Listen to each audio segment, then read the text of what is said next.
Yo, this tripod though is sick. So fucking sick. It makes my life super easy. I do have to check more often than not to make sure that the focus is there, but I'm done. This is it. It's so easy now. Let me just take a quick picture for Instagram.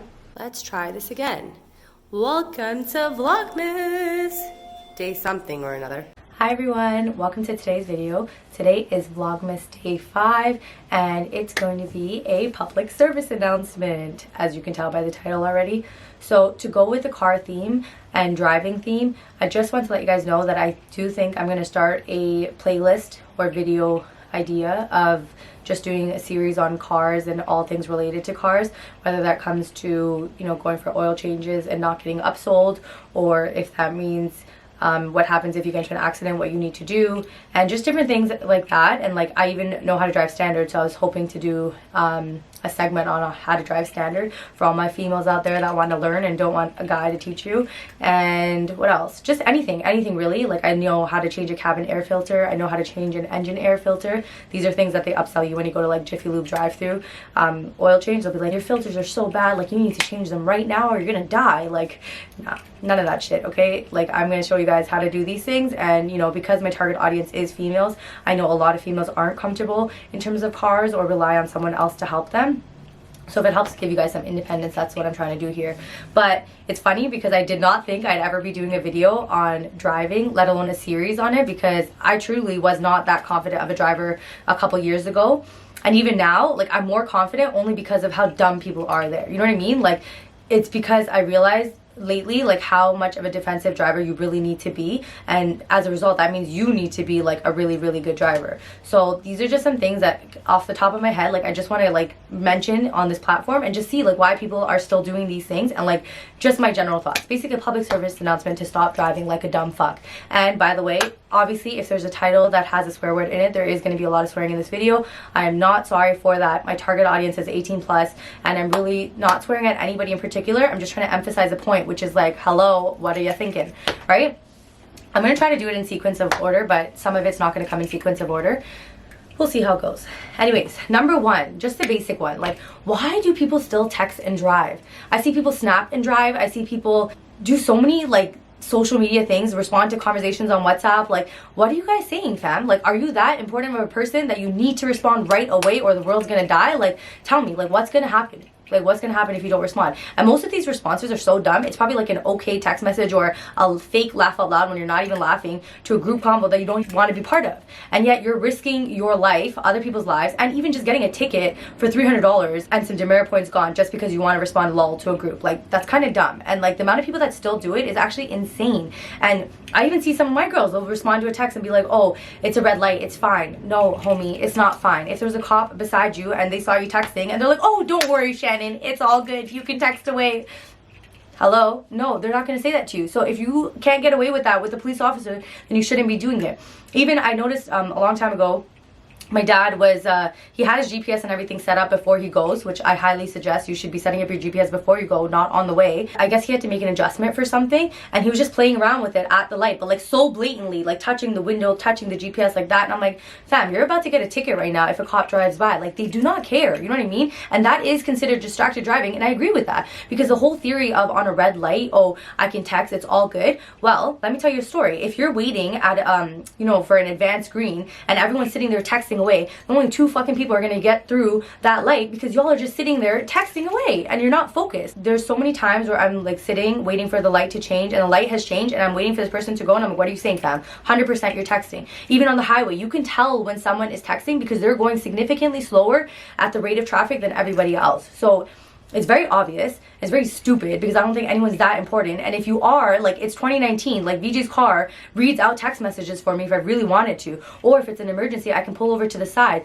Or someone can call. Like, what a concept. Use Bluetooth in your car and call the person. You know what I mean?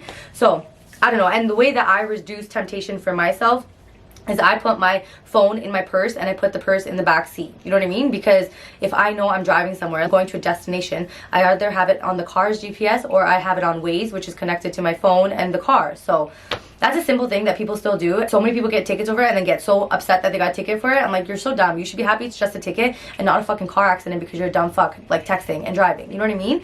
So that's number one. Number two, let's talk about the highway, okay? So I know a lot of people, girls, you know, they're uncomfortable driving on the highway, and I feel you. I definitely was uncomfortable when I drove on the highway, but I feel like there's different parts of the highway meant for different drivers. Say you're merging onto the highway and your lane is about to end. That's the merging lane that you're using.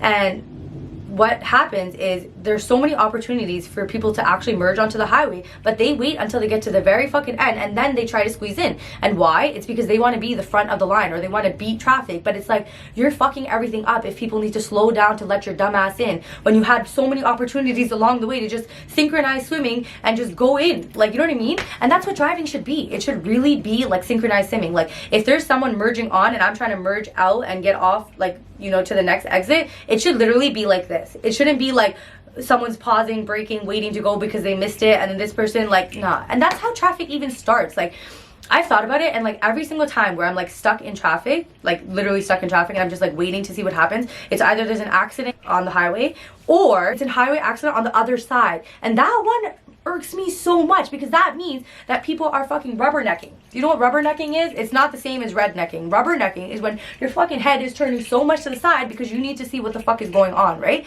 So imagine, I'm sitting here late to work, 20 minutes late, and you guys are just fucking sitting there slowing down because you are so nosy and need to see what the fuck is happening. Or even better, taking snaps of it to be like, yay, I saw an accident. Honestly, sometimes I wonder. Sometimes I feel like with this day and age, people are going to be so busy taking a video for Instagram about like a car accident instead of helping the people that are in the car accident. You know what I mean? Like, I don't know what society's, like, what's happening to us, but like, I hope to God that we can change it before it's too late. Anyways, what else? Okay, so when you merge onto the highway, hopefully you're smart and go when opportunity presents itself versus going all the way to the end because you want to be the first of the line or be ahead of people. You're so dumb. Like, it's like that meme, I think Ellen talked about it in her Netflix series Relatable, where it's like someone is cutting you off in traffic, like going all crazy, like do, and then you end up at the same red light at each other. And it's like Kermit the Frog is sitting there like, yeah, was all that fun? You think you're a NASCAR driver? Like, hello, you're stupito. Before we quickly get into more of the highway stuff, is use your fucking blinker, okay? If you're trying to change lanes somewhere, if you're trying to, you know, make a right turn, are you trying to save your blinker life or something? Like, do you want to use it as little as possible because you want to make sure that the battery and the light, like, lasts forever or something? Because, like, that is the dumbest thing I've ever seen. Use your fucking blinker light until you're done making the turn that you're trying to make. I don't get it. I literally don't understand. And like, that's the only logical thing, is either you're lazy to like literally flick something, like, flick it up or flick it down, okay? You're either a lazy fuck, or, for example, every morning when I get a coffee or Tim Hortons and I leave the McDonald's drive-thru and want to exit out of the McDonald's parking lot, I'm trying to go this way. I'm trying to make a left turn. But then there's people who are making a right turn and they can either go straight past me, which I would have to let them go because they'd have the right of way, or they could be coming into the same parking lot I'm trying to get out of. So do you know how many people are going into the same way and it would have been safe for me to go, but I don't because I'm thinking they're going straight because they don't use their fucking signal. Why? Why don't you use your signal? Like, again, it should be like synchronized swimming. If you use your signal and I know you're turning and it's safe for me to do so, I'm going to go this way. And then nobody has to wait, right? Like, I don't know, man. I don't know. It's like, why don't you use your blinkers? It would help me. It would help you. Like, I don't know. What's the reason? Anyways, another thing too, speaking of like getting into people's lanes and all those things, is when someone lets you in, even if you signal or something, why can't you hold your hand up and be like, thanks, respects, appreciate it? Even truck drivers, there's so many times where truck drivers, like, they get pooned obviously because they're slower and a lot of people want to get ahead of the truck driver. I still want to say, what's up, yo? Thanks for letting me go through. I appreciate that, you know, respects and whatever. It's like when someone holds the door for you. If someone held the door for you and you walk through, what are you going to say? Are you just going to walk through? I know there are some dumb fucks that do that, but excuse the dumb fucks. Regular people, well-mannered, just basic manners, if someone held the door for you, I'm pretty sure you're going to say thank you. So if someone lets you into the highway, just do a quick little what's up, thanks. Especially when you're like, they're doing you a favor and you like by accidentally got distracted and forgot, you know, this is your exit and like you're about to make like a serious thing and it's safe obviously, but you still want to say like, thanks, my bad, I fucked you, but my bad, appreciate that, I'm gonna quickly go. You know what I mean? And that's the next thing. When you are changing lanes, speed up to the rate of traffic. Don't slow down. Don't be like pausing, braking, like you're fucking other people. And on top of that, it's not safe anymore. You know what I mean? If someone's letting you go, just go. Like, go. Don't sit there and be like, should I go? Should I? Nah. For driving, you kind of need to have a little bit of confidence, okay? Like, you need to be certain of yourself. And obviously, there's different like if I was a new driver and I was scared, I wouldn't be doing a road trip to Montreal. I still haven't done a road trip to Montreal, but I am soon. There's different lanes on the highway that you should be using depending on, you know, your rate of driving. So you'd have the first lane, say there's a 3-lane highway plus HOV. The first lane is for, you know, slow drivers, beginners, you know, big trucks, whatever. They usually go in that first lane. Second lane is like, you know, I'm pretty cool, like I'm gonna go the speed limit. I'm pretty sure of myself, whatever. And then they say the last lane is technically the what do you call it? Whatever, there's a specific name for that one, but technically speaking, most people consider it the fast lane. So if you're in this lane, I'm hoping that you're a confident driver. You're going at the speed of traffic, probably a little bit more, because let's be real, people are going more on that lane. And you know what I mean? Like, pick which lane based on who you are. If you notice that you're in the fast lane, but there's 3 cars taking you over, then you're not going as fast as the rate of traffic, and you need to move. Let these people go. There are so many times where I feel like I'm going at a reasonable speed in the fast lane, but there's some fucker who wants to go really fast, and I'm like, all right, cool. I'm gonna move out, let you go, and I'll go right behind him. And guess who's getting the ticket if the cop comes? It's not going to be me. It's going to be the first person that he reads the radar of, and it's going to be you. So I'm cool. I have no shame in moving over if someone's going faster than me, and I'll just get right back in if I'm comfortable. Or if they're all going too fast, then cool. I'm just going to stay in this lane until I'm ready. Even today, I was coming back from dropping my mom, and there was a lady who was on the highway fast lane, and she was going like normal technical highway speed, which is 100 kilometers an hour, but like for the fast lane and how dead it was, people were going a little bit faster, and she could have just moved over to the right lane. Instead, everyone that was in that lane had to either slow down or like take her over. And it's like after 3 times that I would assume that there's something wrong with you, and maybe move over. I don't know. Just a general thought. I mean, I see so many dumb fucks on the HOV lane who don't have 2 people with them, and then they go into the HOV lane. That's a heavy ticket, and I'm pretty sure that's demerit points as well. So I don't know. And then it's like they move right after they see a cop, but I don't know. Even the logic of like when people see a cop, they slow down. If you're technically a good driver and you're actually paying attention, you should be able to spot a cop with a radar, or even an undercover cop, you know, because you'll see like a black car just chilling there and you're actually paying attention to like your environment around you, right? So obviously if I see that, I'm going to slow down if I'm going like above traffic just a little bit, right? But if I see a cop who has someone pulled over, I'm not going to slow down and like look and see what he's doing. Like that's what people must be doing. Either you slow down so much because you think that the cop is going to stop what he's doing with that person, get back in the car and pull you over for doing something illegal, or you're so, again, nosy and fucking rubbernecking and seeing what the fuck is happening. Like, I don't understand that. You know what I mean? Like, it just, I don't know. It doesn't make sense. These are just some things I'm wondering. Like, you know what I mean? And I'm not going to cover, like, be able to cover everything that comes into my mind in this video, because I'm sure there's gonna be so many other things that as soon as I finish filming, I'm gonna be like, fuck, I didn't talk about this or that. But even just talking to my friends, that boy that I'm giving my today's baking dessert to, he posts the funniest shit, and I'm like, yo, like literally he's posted the blinker thing, and I'm like, yo, is this like a thing? Like, do people actually like not use blinkers? Like, why is that? Like, what is the reason? Now I'll just go to the basic ones, which is like pretty obvious, but it's so fucking not obvious that I just don't understand. Like, drinking and driving, fam, like, it's 2019. Like, what are you saying? And again, my target audience is like, say, at least 18 to like roughly 30 plus. You know what I mean? Maybe 25 to 30 is like prime target, but like, you know, just young adults finally like finish school and trying to figure out your life, right?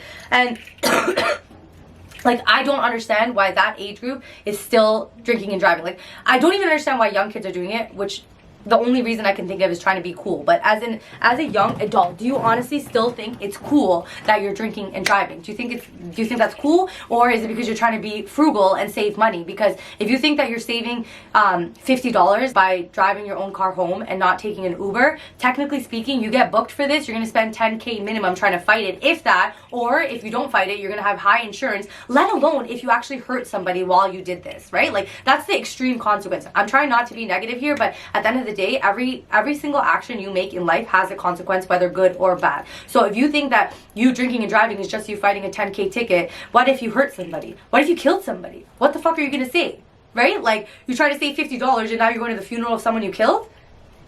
I don't know, like, that's pretty fucked up, right? But that's serious. Like, I think motor vehicle accidents are the #1 accidents, if I'm not mistaken, or it was at some point. I had to take fucking health and safety for my last job, but I know all of these statistics. And one of the things that he actually told me, the health and safety instructor, when we were covering motor vehicle accidents and stuff, right? He was just like, you know what's crazy is like people who like rush in traffic and like try to like overtake people and do all these zigzaggy turns and like whatever, like honestly speaking, you're probably gonna be at your destination maybe 2 minutes faster, and you probably like did not have a very calm drive. It's probably like very hectic, and you probably nearly missed multiple accidents because you're driving like an idiot. You know what I mean? And it's like, is it worth it? You're 2 minutes faster, right? But why can't you just wake up a little earlier, go to bed a little earlier? Why can't you just be more organized and not not be rushed, and that way you're not affecting other people around you. And as much as I want to say that, like, if you choose to drive, not only are you putting yourself at risk, you're putting a lot of fucking people at risk, okay? Everyone that's on the road, pedestrians, anybody, you know what I mean? So it's like, take it seriously. If you have a cool car or you have like a fast car, go fucking pay money to go to a track and drive it as fucking crazy as you want to drive like a dumb fuck. Do it in a safe, controlled environment where it's only you that you could be hurting, nobody else, right? Like, that's not fair. If I'm just driving because I want to go to work in the morning, and you're driving because you're a dumb fuck and you got all this money in the world and you want to act like a privileged little brat, like, go do that in a privileged little brat corner somewhere, okay? Like, not here, not where there's other people that are living their life just trying to do their thing. With the government making weed legal, it is now considered a criminal offense, just like a DUI, to drive while high, and that's considered being intoxicated, and that is the same exact penalties of drinking and driving. So I know a lot of young people are probably going to be like, oh, it's fine, I can get away with it, but it's like, no, you can't get away with it, because if they have a ride program and you're hotboxing your car, it's gonna fucking dank and you're gonna get booked. I've heard of people who say that they've seen people who literally will take snaps or Instagram stories to show how cool they are while drinking a little drink and driving one-handed. Like, bro, I don't think that's cool. You're not gonna like get me any faster by doing that. I actually think you're stupid, and I think you're like dumb. And like, consider yourself married who has a young child. Would you do that with your baby in the back? No? You wouldn't do that with your baby in the back? Okay, so then don't fucking do that at all, you dumb fuck. Like, I don't know, man. Like, I just don't know. Even like people being like distracted. Like, I saw on the news once that a person like backing out of their driveway killed their child. How did you kill your child? It's 2019. I don't know, almost no car now is built without a rear view camera, let alone like you're like, I don't know, man. It's sad, yo. It's sad. It's super, super sad. And like, that's why I'm like, you know what, if I have a platform, I'm gonna talk about all the things. And like, I think part of the reason why I loafed it on filming this video is because I'm like, you know what, I want to hold myself to a higher standard. Like, I'm not calling anyone out in particular. I'm just saying that everyone who is a driver or even a passenger in the car, like, you have to understand that you're putting other people at risk. And like, are you down with that? Like, you know what I mean? You should, like, it's not worth it. It's not worth it. But anyways, I don't know, just public service announcement. Stop driving like a dumb fuck. Like, please, you just try your best to be a better person. Like, that's one way I think you can be a better person, is trying to be the best version of yourself, and that means not drinking and driving. That's a huge thing that I know a lot of people still do, especially with this holiday season. Like, my mom's like, oh, for all these parties, like, she keeps on telling us, like, all these parties that you're going to, you have to take an Uber back. And I'm like, obviously, like, Uber between 3 adults, like, say me, Joanna, VJ went somewhere and my parents dropped us off or something, even if it's in fucking Toronto, okay, like, coming back, 3 people splitting an Uber is probably like $20 a person. Like, really? $20 or a $10,000 DUI? You tell me what you want to do.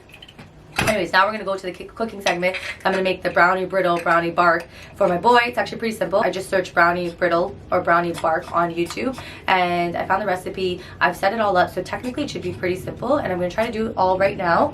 Ooh, it's 10:41, so I've done the filming. So yeah, I'm going to try to do it be done everything by 11:30, and that way when I go to the gym, I can just drop off this thing for my boy and he can enjoy. Anyways, thank you for watching today's Vlogmas episode. I will show you guys how to track the brownie brittle too, and I will see you in the next clip. Mwah! Alright, welcome to Vlogmas Day 5 baking segment. So today we're going to make brownie brittle for one of my boys.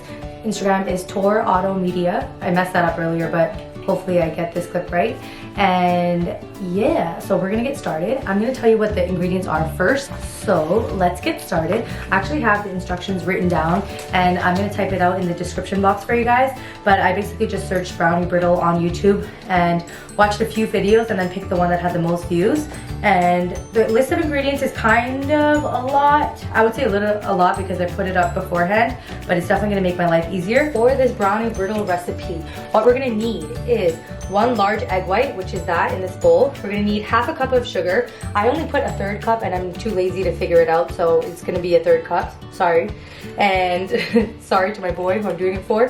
1/4 cup of vegetable oil, which is over here. You need 1/2 teaspoon of vanilla extract. I have some here along with the spoon. You also need 1/2 cup of unsweetened cocoa powder. You also need 1/2 cup of flour. You also need 1/2 cup of semi-sweet chocolate chips. And then in this bowl over here, I have 1/4 teaspoon of salt and 1/4 teaspoon of baking powder. Aside from that, you are gonna need a mixer. I don't actually have a proper mixer, so I'm gonna use this little bad boy over here. It's a hand mixer. I think I got it for like $10 or $20. And You're gonna need a bowl to mix it all in. This is what we're gonna use. And I'm gonna keep it here. But the instructions say that you need to preheat the oven to 325 degrees. So I'm going to go and do that first. By the way, I know this should be a given, but before you preheat your oven, I hope you're making sure that there's nothing in the oven. So I just checked, I turned it to 325, and now we're on to step 2, which is mix the egg white until it is very fluffy. I moved everything out of the way, and now we are going to add our 1 large egg white. And I'm going to fluff this until it gets fluffy.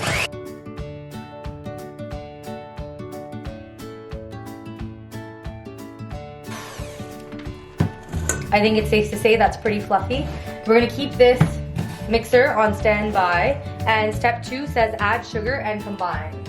So our sugar is here. There are parts that are chunky. I'm gonna try to see if I can break it up. Hopefully you guys can still see. And we're gonna put that and this in the sink. Okay, step 2, combine. Whenever I combine, by the way, like I would start with a lower setting first, and then once it's combined and nothing can fly into your face, I would move up to a higher speed. Okay, that's pretty well combined. I'm gonna add the oil, which is a 1/4 cup of vegetable oil. I'm going to add the water. So in the video, she doesn't say how much water she uses, but someone in the comments said it looks about 2 tablespoons. So that's what I'm gonna go with. And then the last thing she said to add is the vanilla. I'm just gonna mix this first and then I'll add the vanilla.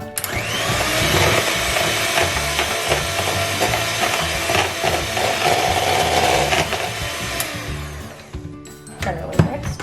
Shake the vanilla first, and then it says 1/2 teaspoon of vanilla extract. Cool. Done with that. Cleaning as you go is clutch. And having these is so amazing. It makes my life so much easier. And now that I have the tripod, it's even easier. So I'm gonna mix. Okay, next I'm kind of going rogue here and not listening to her exact instructions, because she doesn't sift any of her ingredients, which I don't think you need to, but I just wanted to. And 2, she adds each flour, like each dry ingredient separately, whereas I don't got time for that. So what I'm gonna do is, she starts off with cocoa powder. So I'm gonna take my little sifter thing and just dump it in. And then I'm gonna sift.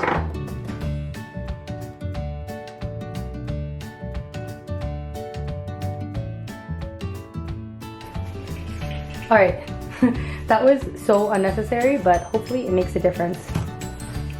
Next up, we are going to combine it. So this is what I mean by going slow, because if you don't go slow, all of this is going to start flying in your face. So this one has 5 settings. I'm going to go literally at setting 1. And slow circles.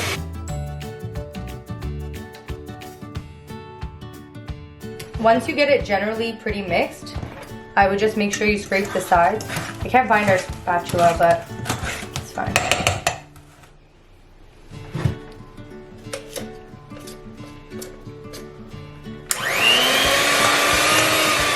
Now I'm going to increase the speed.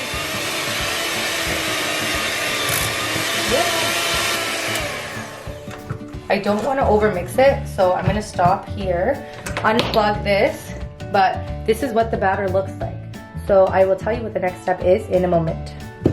I have a baking sheet that I greased the bottom of. There's flour on here because I was using it to cover the ingredients. When I went to go drop my mom, I set it up beforehand, but I greased the bottom of this because I don't want the parchment paper to stick. I also added a little bit of oil on top. You can see little remnants. And all you have to do now is dump this on here, and you're gonna spread it out. I really should get a spatula, but I don't know where it is. So I have like a little thing of water. I'm just gonna dump my hands in just to help with the stickiness.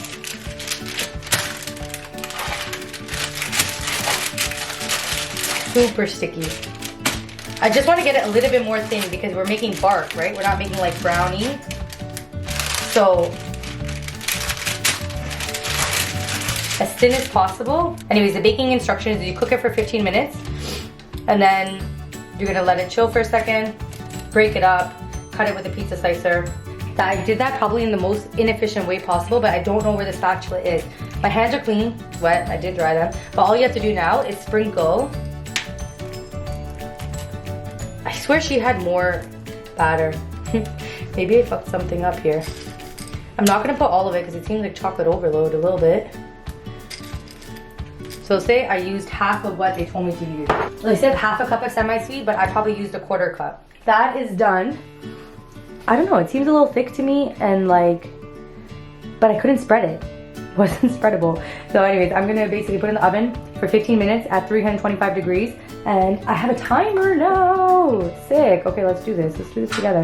And we're on our jolly good way. Okay, now if I was not intermittent fasting, I'd be eating out of this bowl, but I am a better person now. Not gonna break it just for some chocolate. So I'm gonna make sure I fill this up with water right away, just because I don't want it to be caked on. It makes it harder to clean later. If you all could smell my house right now, it actually smells so good. So the next step is to take a handy dandy pizza slicer, and what we're gonna do is, she basically says that you wanna start cutting it up. I don't think it needs to be perfect, and I think the reason why she does it, now, I think the reason why she does it now is because it's easier to work with, and then when you break it up, it's not as hard. She doesn't do anything like perfect. Mad chocolatey though. Anyways, now I've been told to put this in the oven for another 10 minutes. So I'm gonna set up my handy dandy timer again. So here's what I need. So I'm trying to find a like utensil holder. I want something to hold our utensils when they're in the middle of being used and potentially are gonna be used again. So it's on my list of things. I need a spatula, I need that. I don't need it, sorry, I want it, I would like it. I'm not gonna die without it, but definitely would make my life easier. So 10-minute timer, back in the oven, smells really good. And I'm actually kind of surprised because I wasn't sure how this was gonna go out. All right, so this is a close-up of this after I took it out of the oven after 10 minutes. Okay, I'm gonna let it cool for a second. Not a second, I'm gonna let it cool for a bit and then send it to my boy. But the way I would track it while I wait. So what I would do is enter the full recipe into MyFitnessPal.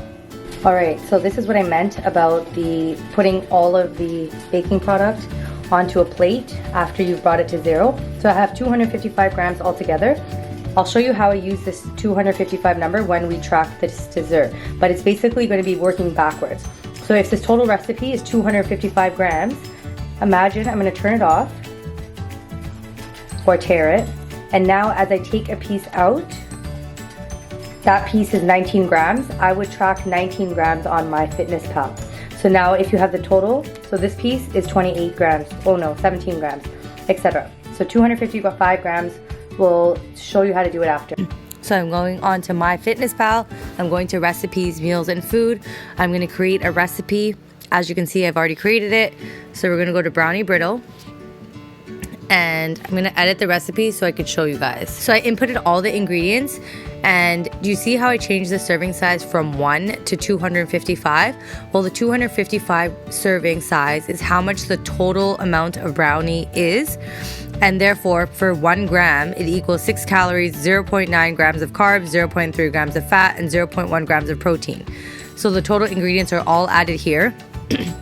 I used that new measure magnet that I have, and it actually helped a lot to convert like the semi-sweet chocolate chips from cups, the cocoa powder from a quarter cup to ounces, same thing with the vegetable oil and the sugar. It just made it actually much easier, so that was awesome to have. Now if I want to save it, I'm going to save it and I'm going to add it to my diary. So for the sake of example, I'm going to just add it to a new page. Let's say we add it to Thursday, and we'll add it to snacks, and let's say that I had 25 grams or a 19 gram serving. I think I used 19 grams as an example. A 19 gram serving would be 121 calories, 17.9 grams of carbs, 5.8 grams of fat, and 2.4 grams of protein. if I wanted to do it again, and this time I did 25, it would become 160 calories, 23.6 grams of carbs, 7.7 grams of fat, 3.2 grams of protein. So these are just simple ways of how you track food. There's different variations depending on how you do it. You could have also cut the brownie into exact same pieces, divided by how many pieces you had all together, and then you would know that one piece equals this standard amount. But when it's something like you don't know how big of a piece you're gonna get, it's easier and more accurate to do it this way. But again, whatever floats your boat, you do what you gotta do.